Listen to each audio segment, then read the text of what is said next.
Mabuhay! Kumusta? I'm your Guro Albine.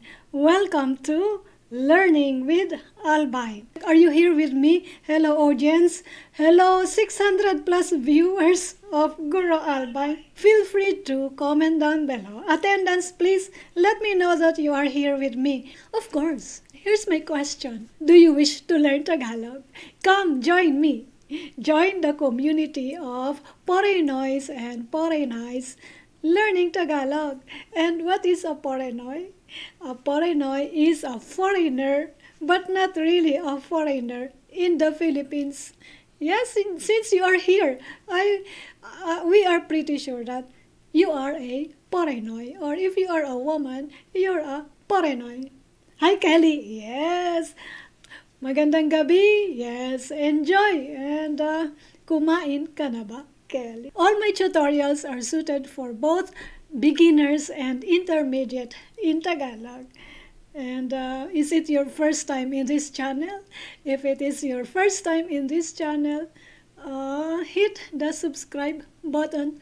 And if you are subscribed already, next is the bell notification button so you won't miss any of the future new episodes.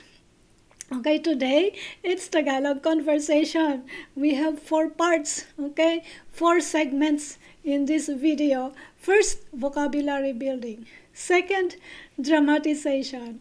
Third, Tagalog to English translation. And of course, a short quiz. Okay, are you ready? Let's begin.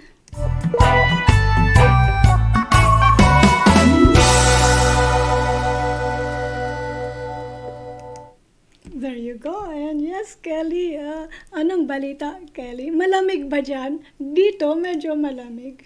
Okay, first, before the dramatization, let's have Tagalog vocabulary building. First, okay, remember the new words that, or if some could be not a new word for you anymore, so recall, vocabulary building.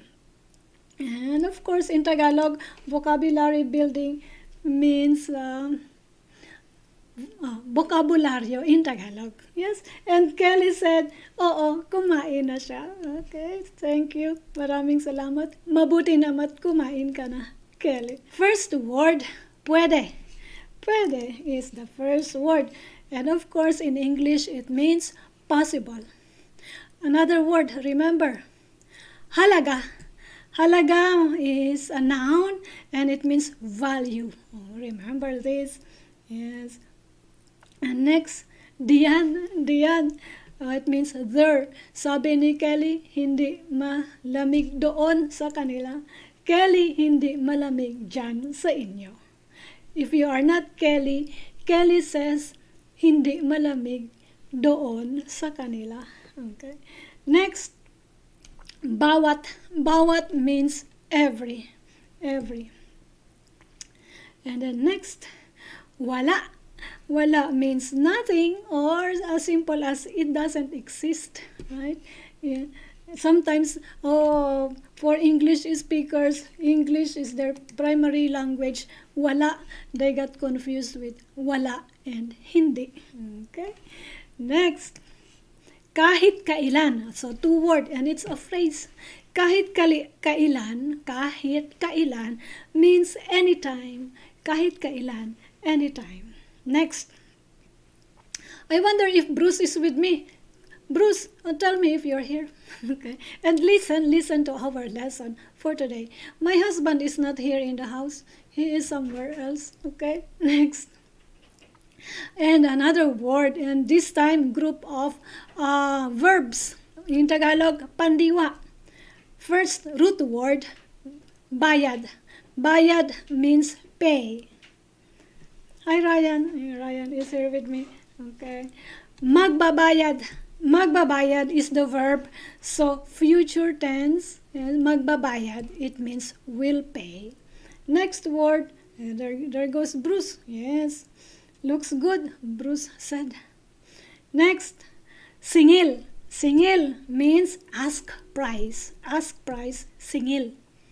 And verb form of singil, sisingilin. Sisingilin is a future tense and will ask payment from. Ask payment from. Okay. Another root word, rent, or upa. Upa is the root word, which means rent. In verb form, pauupahan. Pauupahan means let somebody rent something. Let somebody rent something, and it's an object focused verb. It's in future tense, and it's quite complicated if you are beginner in Tagalog, but for intermediate in Tagalog like Kelly, I'm sure Kelly knows what pa and then an means. And of course, I think I have not I think I have already discussed pa, prefix pa, and then suffix an. But of course, it was not a verb when I first discussed it over one episode. And later, I will be starting series of verbs, affixes, suffixes, prefixes in verb form. So, pauupahan, this kind of lesson will come eventually, right? Next, vocabulary, sukli. Sukli means change, as short as change, in the form of money. Yes, money. Or I would like to write it like return money. Right. Later you will understand how I use sukli in a sentence. Next, we have in the verb form isusukli. Isusukli is a future tense, and then it means to change. Yes, to change. Later again, you will understand how isusukli will be used in a sentence. Next word, dala. Dala means bring. Dala means bring. And in a verb form, ipadala. Ipadala in infinitive form, and then it means to send. Okay, this can be confusing to beginners in Tagalog, but to Kelly, I think Kelly will understand, because I don't know Kelly. We will talk about this on one-on-one if this can be confusing to you, because this is already clustered affix. There is a prefix e, and then there's another prefix pa, so clustered e and pa. So ipa kind of prefix, or to make a verb in Tagalog. We will talk about this for intermediate in Tagalog. Okay, next. But later, as you are like being getting familiar with Tagalog language, and you are quite zero or little knowledge in Tagalog, don't worry too much about intermediate stuff. But the most important thing, I am telling you, the meaning of this ipadala means to send. Okay. Next, and I think the next would be, let me change my screen, because I got to dramatize our conversation for today. And yes, this episode is part of the playlist called, let me show you my screen. And this is my screen. And in this episode is part of the series called Conversational Tagalog Volume 4. We are already in Volume 4. And specifically, we call it Just an Ordinary Life of a Half-Pinóy. Okay? And let me dramatize our conversation for today. Listen very carefully for our dramatization. Ang nakaraan, pauupahan ni Camille kay Mars ang kanyang motorsiklo. 5 araw na gagamitin iyon ni Mars. Let me check my screen. Is my screen okay? Yes, there you go. 5 araw na gagamitin iyon ni Mars. Sisingilin siya sa halagang 450 piso bawat isang araw.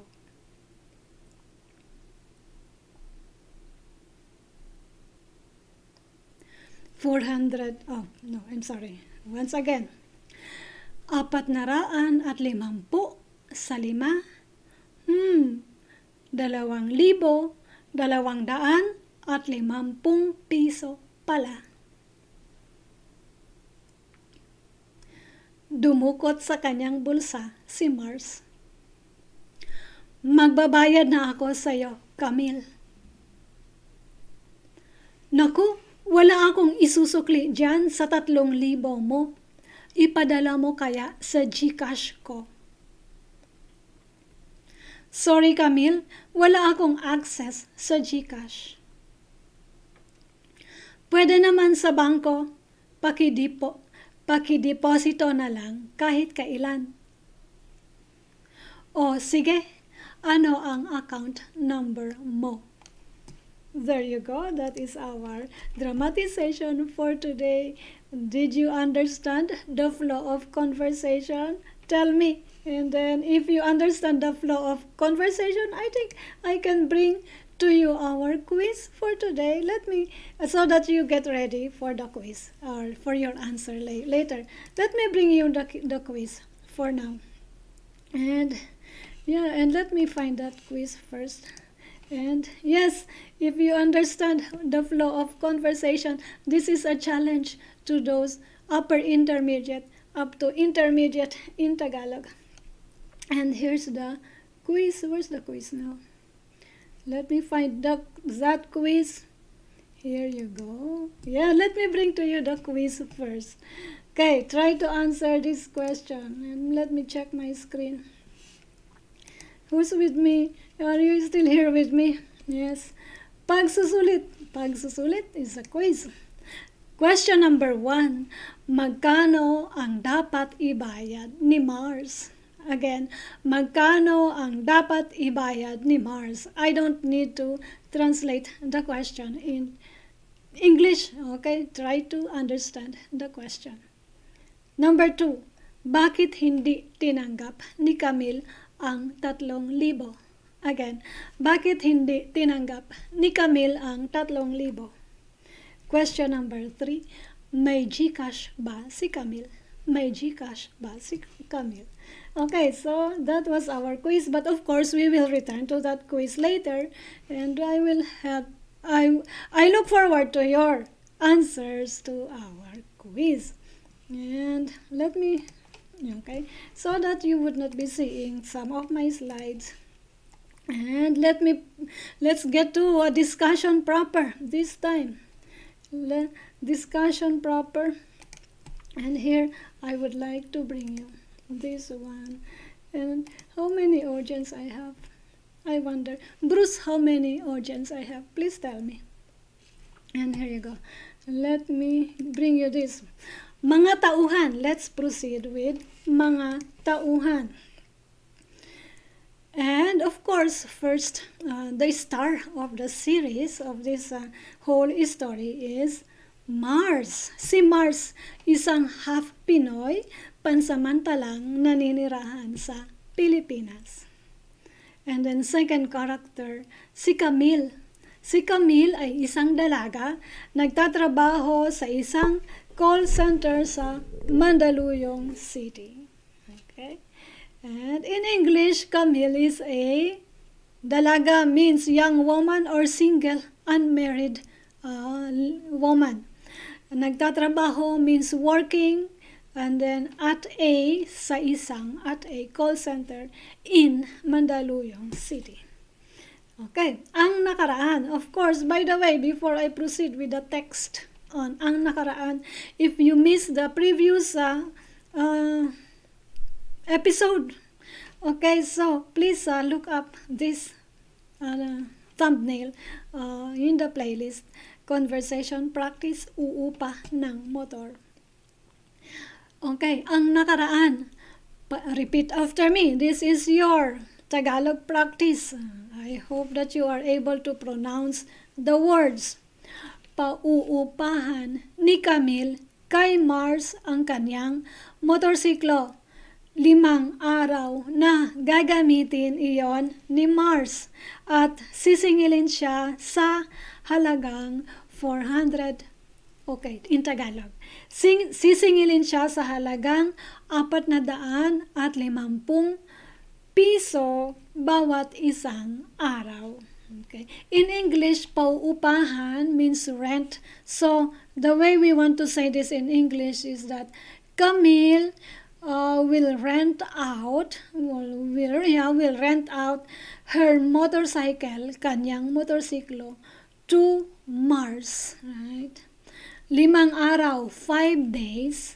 Gagamitin means use. So that means we are talking about Mars. Mars will use it. Gagamitin iyon will use that. That. For 5 days, sa 5 araw. At for end, sisingilin, this time, singil. Sisingilin means the payment ask, right? The cost of rent is has the value, halaga, value 450 pesos. Okay. Singil means ask price. Bawat means every, and then isang araw. So you know what it means now. Next, do you have any question? Tatlo. What does it? We have 3 viewers. Bruce, okay. Who is the other one? Feel free to comment down below and let us know you are here with us, with me and Kelly and Bruce. And yes, and before we proceed, let me tell you that we are doing a weekly coaching call.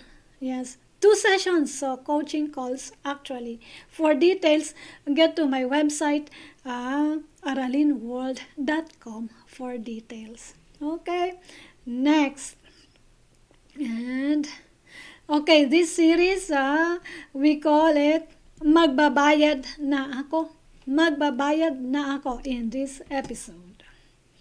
Next, here you go. This is how Mars started the conversation for this episode. Okay, 450 in Tagalog, I would like to say this like 450 sa 5. But of course, Filipinos most likely would say the English because it's a big number already.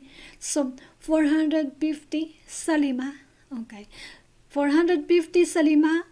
2,250 piso pala. Okay. So, notice the call out. It's like, what is this? Whispering. So, that means that Mars is talking to himself because he is, on his mind, he is calculating or computing in his mind. Bruce, are you able to compute on your mind? It means 450 sa 5. Let me show you the English translation. So, 450 sa 5 means 450 times 5. So, in Tagalog, we would say that 450 sa 5 because 5 means 5. So, sa 5, so the way we say times 5. Okay, and then, okay, 2,250 piso pala. 2,000 means 2,000, 200 means 200, 50 means 50. And of course, the money is in pesos. Okay, so 2,250. And then, I say, now I know here because of the presence of pala. Pala is an enclitic, and it's like enclitic is just an accessory to the statement. It brings emotion, and then in the way I like to interpret in this context is now I know. Now I know. Okay, and no question here. And next, I hope that my mathematics is good also. 2,250 times 5 or in Tagalog. I think it's translated well here. Next. Okay, this is such kind of narration. Okay, and then showing the action. Dumukot sa kanyang bulsa si Mars. Kelly, do you understand what it means? Dumukot sa kanyang bulsa. So I have a packet here. So it means I put the hands, or Mars put the hands on his pocket, okay, and search for the money. Dumukot sa kanyang bulsa si Mars. Dukot is the root word, okay? Dumukot, past tense. Okay, dukot also mean pick up something, right? From the ground. Dukot. No, pick up from the pocket, okay? From the pocket, dukot, right? Something from the ground, it means pulot, dukot. Don't get confused. Like to reach, reach, okay? Reach, yes. Insert the way I visualize is that use your hand to reach for something in the pocket. Dukot. Right, good. And Kelly, don't get confused. Pulot means pick up from the ground. Pulot. Right? Next. Okay, this time, magbabayad na ako sa iyo, Camille. Again, magbabayad na ako sa iyo, Camille. You can say yo instead of iyo. Okay. Most likely people would say sayo. But please avoid sa and then followed by yo. Don't do that. On social media, Filipinos most likely do it sayo. But that's wrong. It's two words. Sa iyo or sa yo. Apply apostrophe if you don't want to write I. So in English, I will pay you now, Camille. I say now here because of the presence of na here. Magbabayad na ako sa'yo, Camille. Next, very simple. Okay, that one was very simple. This time, let's see if this is simple. Naku, wala akong isusukli diyan sa 3,000 mo. Ipadala mo kaya sa GCash ko. Again, naku, wala akong isusukli dyan sa 3,000 mo. Ipadala mo kaya sa GCash ko. In English, okay, naku means oh my God, or as good as that expression, oh my God. And then, wala ako, it means I have no. This time, the sukli part, isusukli. Bruce, correct my English. I don't know if my English is constructed well. I have no change for. I don't know if this is how you want to say it. Change for 3,000. Yes, I said, let me see. So, isusukli dyan sa 3,000 mo. 3,000 for 3,000. 3,000, 3,000. There's more here. That's why there is open and close parenthesis and closed in parenthesis of yours because of the presence of mo here. Of course, in English, you can just say, I have no change for 3,000. Okay, granting that the way I use change here is good. If change is not the right word, tell me. Because sukli, what does sukli means? Of course, the money. Yes. So in this context, as you visualize, Mars took the money and it's 3,000 bills. So 3 pieces of thousands each. But the payment only cost 2,250. So that means there's some money to be returned to Mars. So that is the meaning of sukli, right? And then you can just send it to my GCash. Ipadala mo, okay? Send it, ipadala mo. And then kaya, the way we use Tagalog speakers use kaya, we mean is that you can just, the way you use just in English, you can just mo kaya, you can just, okay, ipadala for send. And then GCash ko, my GCash. Okay, Kelly, if you would analyze. Okay, I really don't discourage you to translate word for word, especially if you know the root word dala. Dala literally means bring, but when you apply clustered affix, especially ipa, so it doesn't mean bring anymore. So it means send already. Ipa dala. Okay, yeah. So Bruce wrote, yes, I suppose the use of change here is good. Okay, let's move on. Let's move on. This is what Mars said. Sorry, Camille. Wala akong access sa GCash. Okay, so this time you notice it's Taglish, which is okay occasionally, right? Sorry, Camille, wala akong access sa GCash. Very easy. Wala means no. Ako means I. Okay. So in English, I'm sorry, Camille. Sorry, Camille. I have no. It means wala ako. Wala ako. I have no access to GCash. Access sa GCash. Access to GCash. In Tagalog, access sa GCash. Not difficult, right? Next. This is what Camille replied. Pwede naman sa bangko.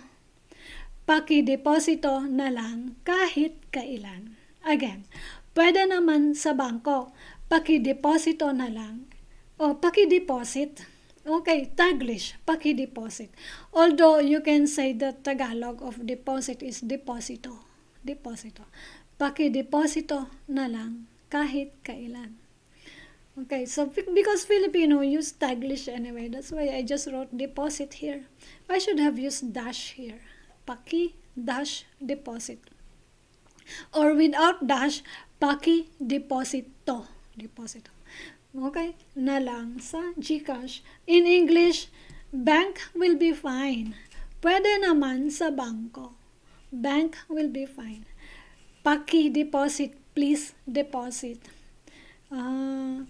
Anytime, kahit kailan. Anytime, kahit kailan. No question? Let's proceed. Okay, this is what Mars said. O, sige. Ano ang account number mo? Again. O, sige. Ano ang account number mo? In English, all right. So when you want to say all right, you can say oh sige, oh sige. And then, what is your account number? Ano ang account number mo? Ano for what? Okay? Mo, number mo, your number. Okay? Or account number mo, your account number. Next. Well, this time it means that story is itutuloy. Itutuloy means to be continued, but don't go yet. Still stay for a short while. Okay, next. Also, please tell your friends and family that we are practicing Tagalog. Tell your friends and family that Albine is teaching Tagalog.